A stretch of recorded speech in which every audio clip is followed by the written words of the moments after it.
We bring you the latest updates from the Pna Newsroom.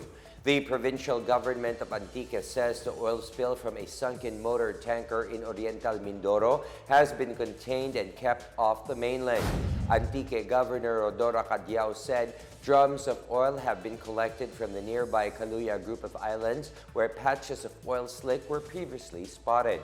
She said Kaluya Mayor Regil Lim reported that the oil spill has already stopped spreading to mainland Antique.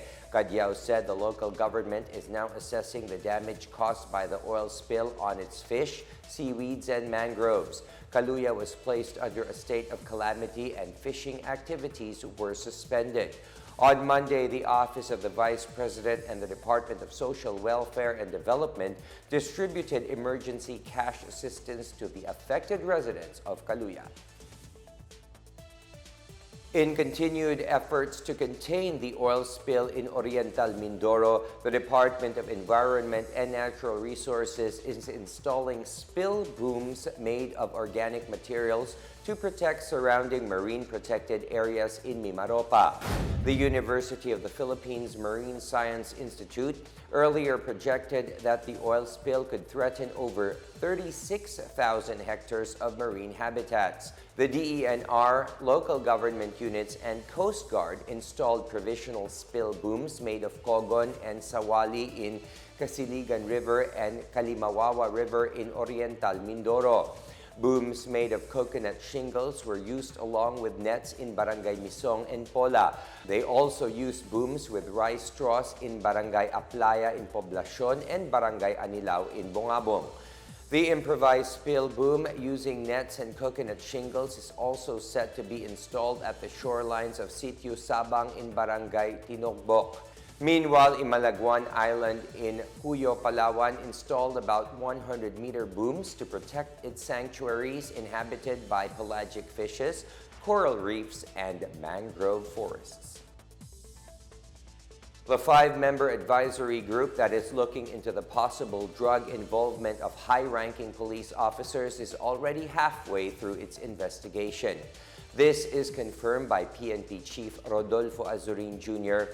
in a press briefing at the police headquarters in Camp Crame. Azurin said the advisory group, which includes him as a member, is already done assessing half of the 955 submitted resignations. He said recommendations are already sent to President Ferdinand R. Marcos Jr.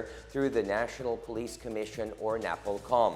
Azurin declined to elaborate on the advisory group's recommendation, stating that he does not want to influence the president's decision. Based on the agreement, officials whose resignations are accepted will be forced to retire regardless of how long they are supposed to remain in the PNP. Other members of the advisory group include Baguio City Mayor Benjamin Magalong, Undersecretary of the Office of the Presidential Advisor on Military Affairs Isagani Neres, former Defense Secretary Gilbert Teodoro, and retired Court of Appeals Justice Melchor Sada. In other news, the Department of Health reported 86 new cases of human immunodeficiency virus or HIV among adolescents and children in January. The tally is part of the 1,454 people who were diagnosed with HIV during the month. The DOH said roughly 79 of the 86 cases involved children aged 10 to 19, with 7 involving children under the age of 9. Meanwhile, those who are aged 2 to 9 years old acquired HIV through their infected mothers. The data also shows that 8 of the remaining 39 confirmed cases are between the ages of 15 and 24. 22 are between the ages of 25 and 34. 8 are between the ages of 35 and 49, and 1 is 50 or older. Since 1984, a total of 110,736 HIV cases have been reported in the country, with 6,383 deaths.